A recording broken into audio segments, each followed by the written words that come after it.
Hello, this is Jerry Morton. Welcome to my Finding My Way podcast. This is podcast number 53, titled Troubles. Podcasts 34 through 61 are stories from the year of Army training I experienced. The training started in August 1966 and ended in June 1967. The stories are published in the book Reluctant Lieutenant, From Basic to OCS in the 60s, which was published by Texas A&M University Press as a military history. Podcast 53, Troubles, is an account of a series of problems Jerry had to cope with during his infantry OCS training in the spring of 1967. These difficulties included receiving forbidden food, failing to follow an officer's orders, and being ordered to accomplish the impossible.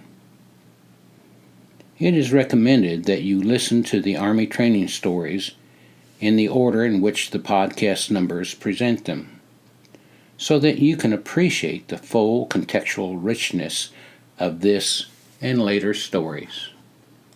Troubles. I liked the Army meals. The food tasted good to me. Feeding so many men was a difficult task. I never complained about the food.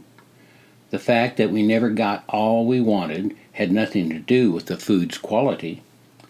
It was the continual harassment that kept the quantity down. After a while, the food's taste did not really matter. What mattered was getting enough calories. Our stomachs must have shrunk. By the time they started easing up on the mealtime harassment and forcing us to eat all our meals on the square, we could not put much food into our stomachs. They seemed to fill up on the first helping. When you were outside the mess hall, you were so involved in the everyday task of trying to get more done than could be accomplished that it did not occur to you to think about eating. The trucks had just offloaded us for the day. Like everyone else, I was headed for the barracks to change out of my sweat-soaked fatigues. The tax would jump on us hard if we were in anything but freshly creased, clean, and unwrinkled fatigues. You just did not want to bring pain on yourself. "Hey," one of the guys from 3rd Platoon said as he approached me. "Our TAC wants to see you in his office on the double." "Thanks," I replied, feeling that old dread creep into me.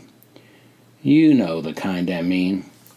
Remember the dreams you had in which you had to take a test that you had forgotten to study for?" I knocked on his door. Lieutenants McCook and George greeted me. "Come inside, candidate," Lieutenant McCook said while making a mocking bow. I stepped into the open doorway and saluted. "Sir, yes, sir, candidate reporting as ordered, sir." They returned my salute. "Candidate, this package came for you in the mail today," Lieutenant George sneered as he held a paper-wrapped shoebox in front of my face. I knew not to reach for it unless so directed. Being stiffly braced at attention was my only defense. My sweet wife's handwriting on the outside was unmistakable. Immediately, I knew what was inside. This was going to be another world of hurt. I had told her not to send me any food. She loved sending me things to eat. Obviously, she had forgotten. "Open the box," Lieutenant George ordered, his voice dripping with meanness. Taking it out of his hands, I tore it open. It was crammed full of her wonderful chocolate chip cookies. Her daily ladder sat on top of the congealed mess. "Put the ladder in your pocket," ordered Lieutenant McCook. I obeyed. "Now put a cookie in your mouth, candidate," hissed Lieutenant George, who had picked up the box and was holding it in front of my face. Picking up one, I bit into its side. "I said, put a cookie in your mouth, not a nibble, candidate." Lieutenant George screamed, his mouth up close to my right ear. Reflexively, my hand pushed the whole thing inside. "Another one now, quickly!" Lieutenant McCook screamed into my left ear. I immediately crammed in a second one, which pushed the first cookie deeper into my throat. "Another one!" screamed Lieutenant George. His demand was instantly followed by Lieutenant McCook's echoing order. I stuffed cookies into my mouth as fast as my hand could move. It was pig privileges all over again. I bolted a few swallows down to keep from strangling. The mass of cookies in my oral cavity had filled every possible space between my cheeks and gums. Even the cracks between my teeth were stuffed with cookie matter. I was unable to close my mouth, and still they demanded that I pack in more. Finally, it was clear that there was no room at the end. A wet, sticky mass of partially chewed cookie dough fell to the floor. "Stop, you pig! You're messing up the floor!" Lieutenant McCook demanded. He pulled the cookie box away from me. "Do you want any more cookies, candidate?" Lieutenant George inquired in the sarcastic manner he had perfected so well. "No, sir," came my muffled response as a few more cookie crumbs fell from my partially open mouth. I continued to move the mass with my tongue, trying to make it moist enough to swallow. "You really enjoyed the cookies, didn't you, candidate?" Lieutenant McCook seemed to demand more than ask. I vigorously nodded my head up and down. "Have you had enough of your cookies, or would you like some more?" the lieutenant asked. "Sir, I'm full, sir," I said with a little clearer articulation, having just bolted down another chunk. Lieutenant George tossed the 3/4 full box into the trash beside the desk. "You'll write your sweet wife that you loved her cookies, won't you?" Lieutenant George ordered. I nodded. This whole process was starting to look like a prank upperclassmen would pull during Fraternity Hell Week. It was silly, and it was funny. I wanted to laugh, but had enough sense to suppress the urge. "Be sure to remind her not to send you any more, though," he said with a tender smile beaming from his face. "Now get out of here." "Sir! Yes, sir!" I said, saluting. They immediately returned my salute. I made a smart about-face and exited the room. By the time I got to third floor, I was openly chuckling. The guys wanted to know what was up. We all had a good laugh. The gamesmanship was becoming apparent. My name was on the duty roster. I had been selected to be the officer's mess table orderly for the evening meal. This was one detail everyone seemed to dread the most. The guys who pulled the duty had reported terrible harassment. The task seemed simple enough. The officers ate their meal at a long table that stretched across the front of the dining area. It gave the tactical officers a full view of all of the candidates as they ate. The orderly had simply to fulfill the task demands as they made them. Naturally, you were to serve them in a military manner.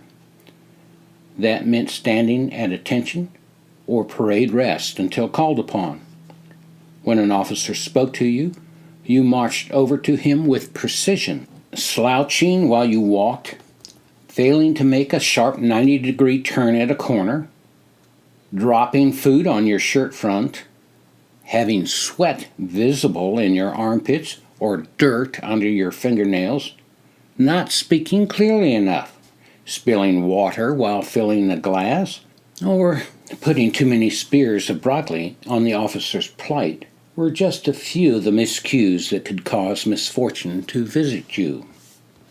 My 4 years of waiting tables, bussing them, and performing other dining hall tasks during my college years were at last paying off.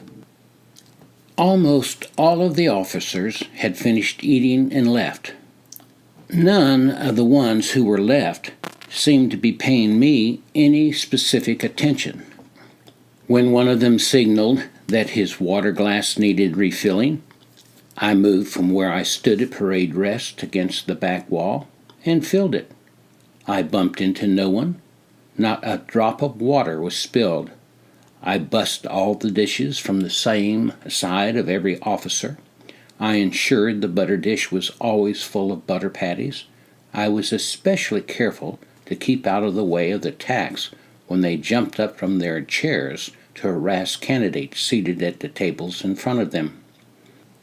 Just 15 more minutes, and I'm done, I thought. It had not been such bad duty after all. I began to feel just a little cocky. Lieutenant George raised his index finger. I marched to his left side. "Sir, yes, sir," I responded smartly. "Please get me a glass of milk, candidate." "Sir, yes, sir," came my quick reply. I performed a stellar about-face and crisply marched back to the milk dispenser. It was on the other side of the wall I had been standing against.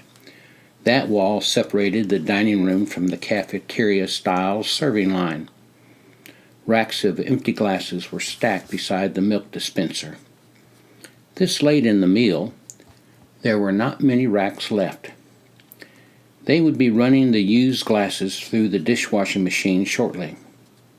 I reached for a glass and filled it. Not too full, I reminded myself. Lieutenant George would be likely to jump me for allowing milk to run down the side of the glass, which would cause his hand to be soiled. Promptly returning to the officer's table, I placed the full glass of milk to the left front of his plate. Having completed the task, I returned to attention just behind him and hesitated. He might have another request. "Candidate, I said, bring me a glass of milk. Now take this back and get me a glass of milk," Lieutenant said with that edge in his voice. Immediately I picked up the glasses. I responded, "Sir, yes, sir." Rushing back to the milk dispenser, I tried to figure out what I had done wrong. Nothing came to mind. Quickly, I grabbed another glass out of the rack, filled it, and returned. My military presentation must not have pleased him. I was even snappier in my moves. I set the glass before him. "You drink the damn thing now," he hissed. "Then you go back and get me a glass of milk." "Sir, yes, sir," I said, and emptied the glass in one continuous swallow. Rushing back to the dispenser with all the speed I could muster, I could not figure out what I was doing wrong. I returned to his side and set the glass down. "Drink it right now, then get me a glass of milk," shouted Lieutenant George. I did, and I did. "Drink it! Now get me a glass of milk!" I swallowed whole. By now my stomach was hurting, but I pushed on. "Drink it! Now get back! Go get me a glass of milk!" I did. "Drink it and get me a glass of milk!" I did. I was going to vomit. No, I had to hold it in. This was deep shit. I was in trouble and could not get out. A soldier from the kitchen was setting a newly washed rack of glasses on the top of the ones already there. Most of the glasses in it were different from those in the bottom racks from which I had been getting the glasses. That was it. All of a sudden I knew. How stupid of me. He had asked for a glass of milk. He wanted a glass. I had been putting his milk in plastic glasses. I quickly filled the glass and brought it to the table. I set it to the left of his plate. "At last you followed my orders," he said, glaring at me. Sir, request permission to go. I'm going to... I cut one hand over my mouth and turned as he shouted, "Get out of here!" His command came too late. I had bolted for the door. Milk was already splurting from between the tightly clenched fingers pressed against my mouth. I had just made it out the door and begun flying down the steps when a projectile of vomit shot several feet out in front of me. It was a fascinating white stream that kept a tight arc until it struck the asphalt beside the dumpster. The force of the impact caused it to splatter in a wide circle. Some of the candidates, arriving late for chow, deftly dodged it and entered the mess hall. It was not enough of an unusual sight to draw more than a passing glance. Lieutenant George had said to get out of there. I had complied with his order. There was no need to go back. I had completed my tour of duty. Lieutenant George never referred to the incident. I told a couple of the guys about it in case they had to pull mess hall orderly duty. Too many other things were going on to dwell on a trivial incident like this. We had just come up short on another inspection. This called for a platoon meeting. Several of the guys were sent to the other platoons in an effort to try to figure out what we were doing right and what we were doing wrong. It just did not make sense. The best we could come up with was that our bathroom walls were dingy. All of the other platoons' bathrooms seemed to have a fresh coat of paint on them. Our paint looked faded. We decided to buy some paint from the PX and repaint the latrine. I cautioned the guys that it would cost some real money and that we did not have much in the slush fund. As a matter of fact, we actually had a deficit. The week before, a couple of guys had bought some stuff for the group. They had not turned in their receipts to me. The items had cost more than the reserve currently held in the savings account.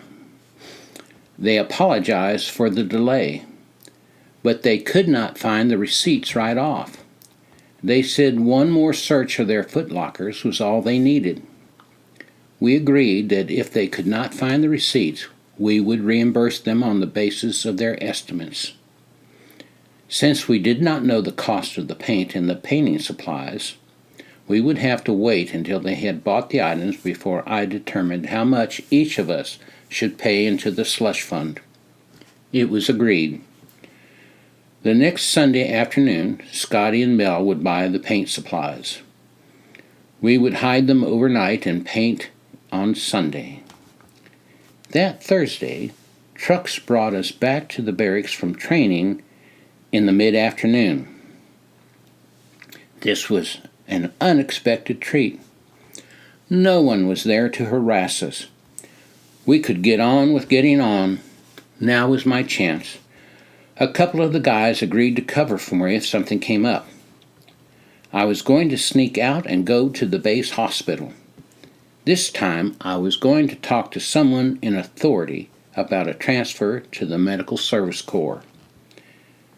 I had a general idea where the hospital was located. It could not be more than 5 to 8 miles from the barracks. An hour's jog at the most. I put on clean fatigues. The airborne shuffle would not wrinkle my elbows or the backs of my knees too badly. I hoped I would not sweat under my armpits all that much. I even put on my display combat boots and polished my black OCS helmet liner again. A good military image would not hurt me, even if it did not help my cause. The hospital was a maze through which everyone moved with a purpose. They knew where they were going. I seemed to be the only one out of place. Someone directed me to the office of the colonel in charge of personnel, or something like that. It was almost 4 o'clock by the time I found his office. The white-clad receptionist was preparing to leave when I entered the office complex. "Yes," she inquired pleasantly enough. "Ma'am, I'd like to speak to the colonel," I replied politely, holding my shiny helmet liner and the crook of my arm. "May I inquire as to the subject matter?" she asked in that professional tone.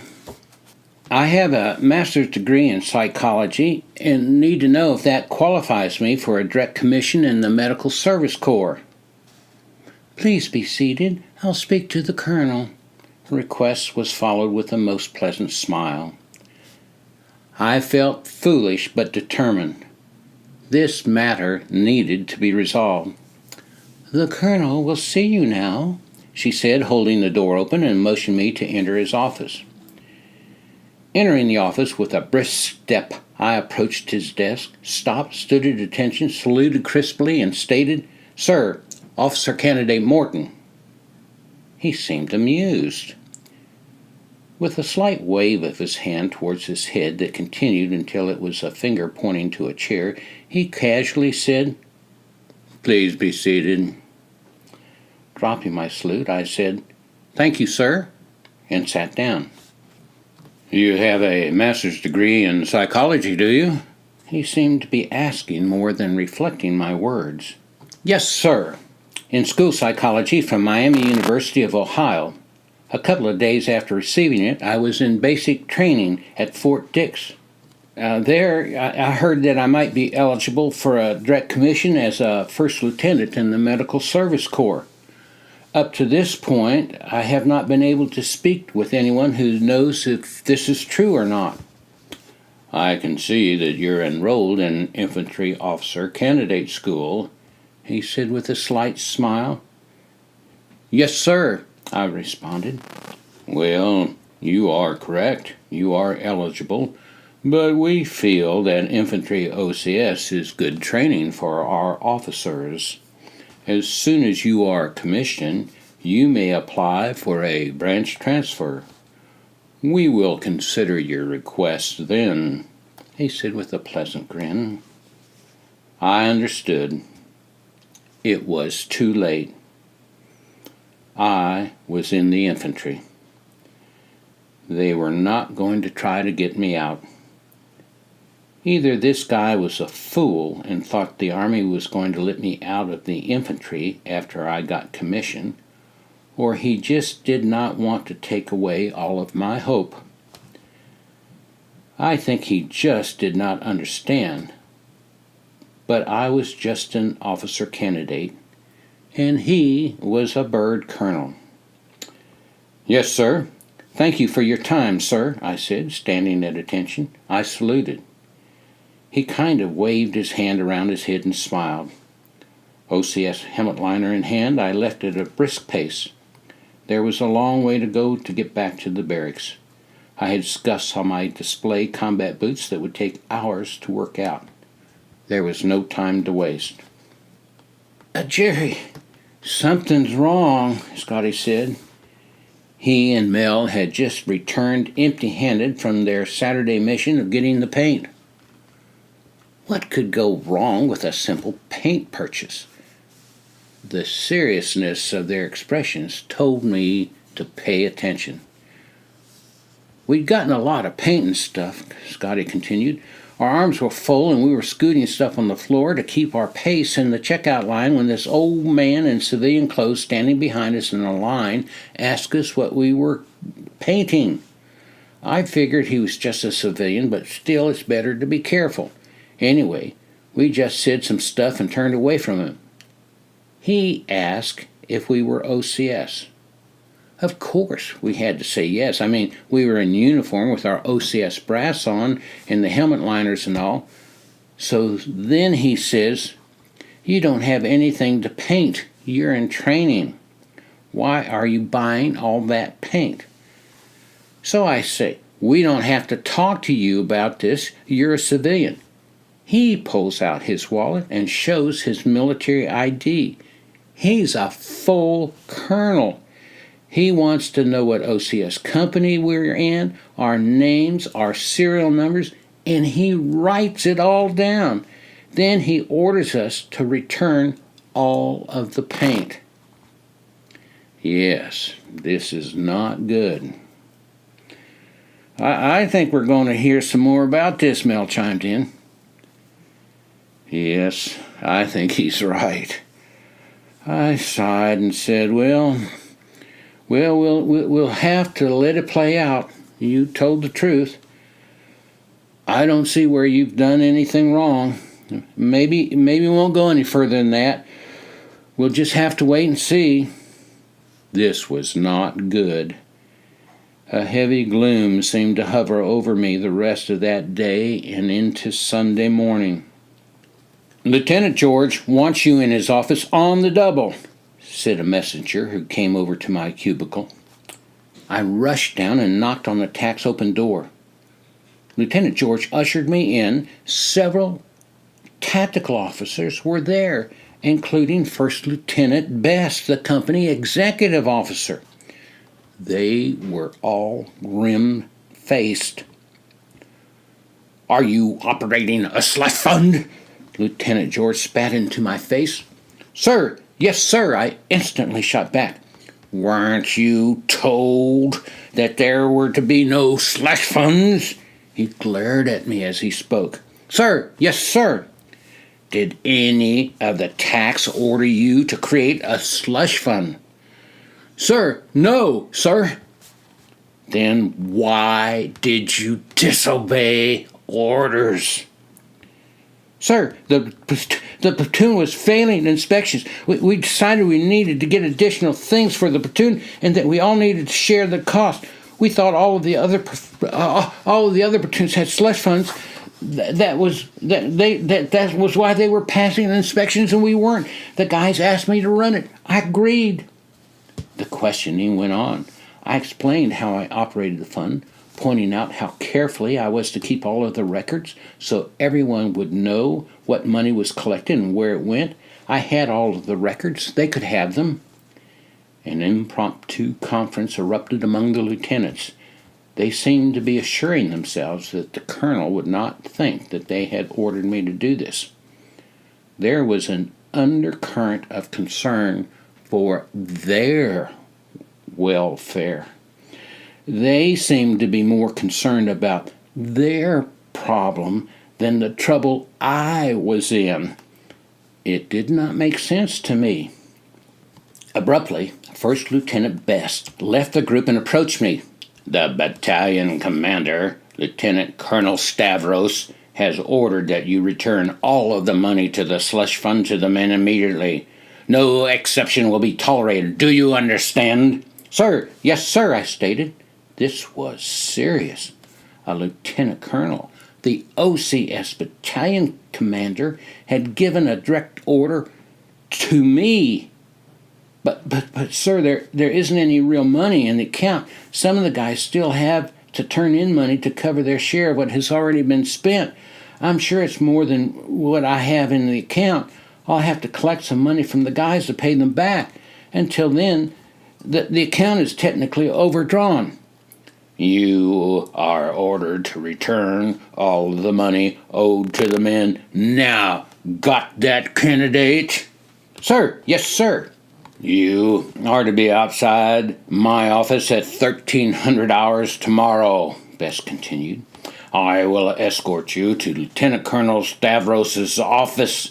You will report directly to Colonel Stavros and explain the slush fund to him. Do you understand?" "Sir, yes, sir." "That is all. Dismissed." I had to return the money. There was no money to return. I have been ordered to return the money. I have to return the money. What money? There is no money. The colonel wants the men to have their money back, but a couple of the guys are out several dollars and I don't have the money to pay them back. Surely the colonel wants them to be paid back too. He doesn't want me to be out any money, and he doesn't want them to be out any.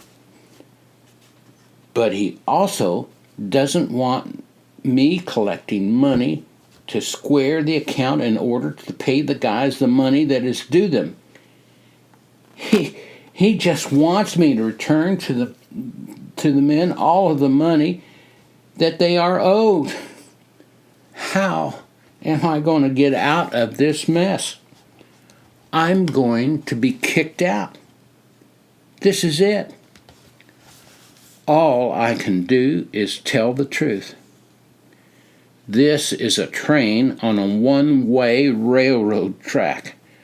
I don't know where it's going, but it's on the track going full steam ahead. It's going to go where it's going.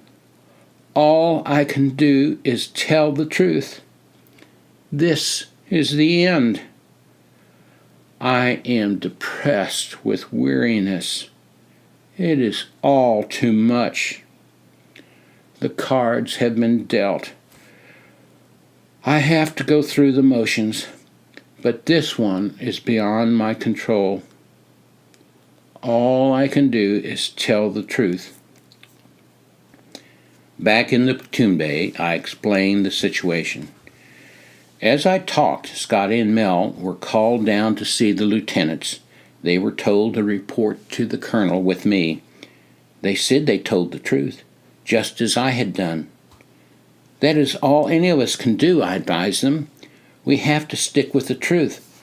I just hope we get the opportunity to tell the truth. If everyone starts shouting and carrying on, there is no telling how this thing will get screwed up. What are you going to do about returning the money? Scotty asked. I have to return some money to every man, I replied. It's a direct order. I have to be able to tell the colonel I followed his instructions. But you'll be disobeying his order if you give people money that's not theirs and you don't have, said Scotty. Just explain it to him when he talks to you. No, it's too risky. If I don't get a chance to explain, or if he doesn't understand my explanation, he'll say I disobeyed the order. What I'll do is I'll go to each man and explain that I've been ordered to return all of the money in the slush fund. But since we know we owe more money than we have in it, I don't know what to do. To be on the safe side, I will return 1 cent to each man. That way, I'll be able to say that I have returned money to each man. As I return the penny, I'll ask each man to lend it back to me. That way, I will have returned a penny to each man, but it will be the same penny. Since the last man I return it to will lend it back to me, I will have the penny I started out with. Every man will have gotten money back, and no one is further in debt. I'll explain it to the colonel if I get a chance. If I don't, then maybe you'll get the chance. Remember, the truth is all we have. You're taking this thing to the extreme, Mel said. You don't have to go to all that trouble. I think I do. I'm the one who's really in trouble. You guys were just my agents. Just tell the truth. We know what it is. That night, I told my story to each man. I gave each one a penny. Then I asked him to lend it back to me. Each man held the penny in his hand before I took it back. At breakfast, the guys told me that the word was out about Lieutenant White, our first tactical officer. He had been the one who appointed me to serve as the platoon morale officer on our first day of OCS, and then disappeared before the end of the week. We went without attack for a couple of weeks until Lieutenant Leonard arrived and took over. Rumor had it that Lieutenant White had been extorting money from the candidates in the class before ours. He would order someone to write a military letter and then accept money from the guy in lieu of the letter. He supposedly did a lot of stuff like that. The other TACT officers were afraid that Lieutenant Colonel Stavros would think they had been trying to get money out of us through our slush fund. Of course, they had done no such thing. If the matter comes up, I told Mel and Scotty, we can let the colonel know the truth on that score. The three of us stood at attention together with our backs pressed against the wall outside the colonel's office. Several of the 63rd Company tactical officers were standing off from us near the opposite wall, talking in muffled voices. All of their faces were grim. They kept looking over at us as they mumbled to each other. A lieutenant I had never seen before came out of the colonel's office. He looked at me for a moment and then said, "The colonel will see you now, candidate." I entered his office. It was spacious. He sat at a large wooden desk with his hands folded. Walking up to the front of it, I saluted and said, "Sir, Candidate Morton reports, sir." He quickly returned my salute. I dropped my hand and remained motionless, staring straight ahead at the wall over his head. "Stand at ease," he said in a soft voice. "Look at me." I did. He was a physically fit man. There was a lot of gray mixed in with his close-cropped brown hair. It was almost totally gray on the sides. He was remarkably calm. There was not the slightest hint of a smile on his face or in his eyes. "Why were you operating a slush fund?" I told him. "Weren't you told that it was against regulations to maintain a slush fund?" "Yes, sir. We were told that on the first day of OCS, sir." "Then why did you disobey orders?" he asked in that calm voice while he stared directly at me. His unblinking eyes held me motionless. It was a platoon decision, sir. Since I was the appointed morale officer, the guys thought I should be the man to run it. I agreed. I kept careful books, sir. No purchases were made unless the whole platoon agreed to it, and to the amount each man was assessed. I kept careful records of all the money that came in and all that went out. I had a separate checking account. Did you return all the money to the men as I ordered? Yes, sir, but it wasn't much.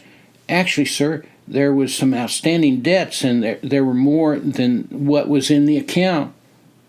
Did you return money to each man? Sir, yes, sir. That's all, candidate. Dismissed. I came to attention and saluted. He returned it. I did an about face and went back to my place against the outside wall. The colonel called out, "Send the other two in." They entered. The door closed. A few brief glances came my way from the group of lieutenants. I thought things had gone fairly well with the colonel. He seemed to be a kind man trying to get to the bottom of the story. "I think things are going to work out," I said in a hushed tone.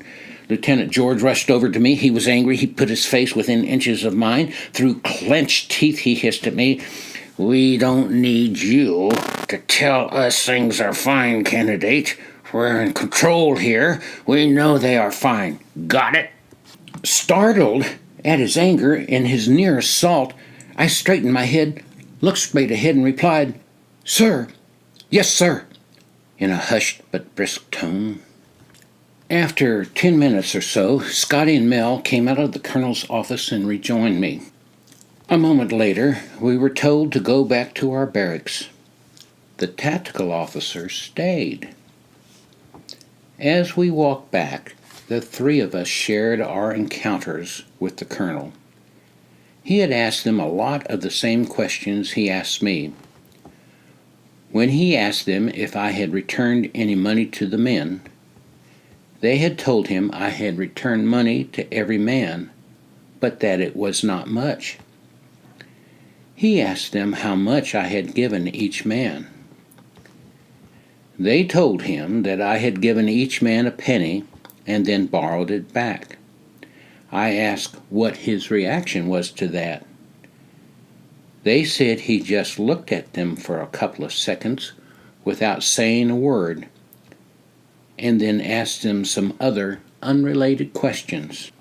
A week passed. None of the officers mentioned the event. It was as if it had never happened.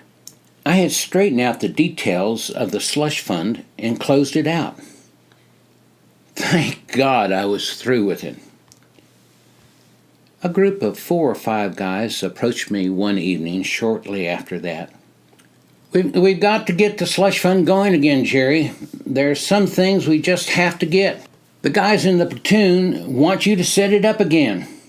I was stunned. No way, I replied. Not only will I not run a slush fund, I will not contribute to it. I don't want to know anything about it. Hell, if I had anything to do with it and it was discovered, they might send me to jail instead of Vietnam. I can't do it. It's just too risky for me. No one ever mentioned the slush fund to me again.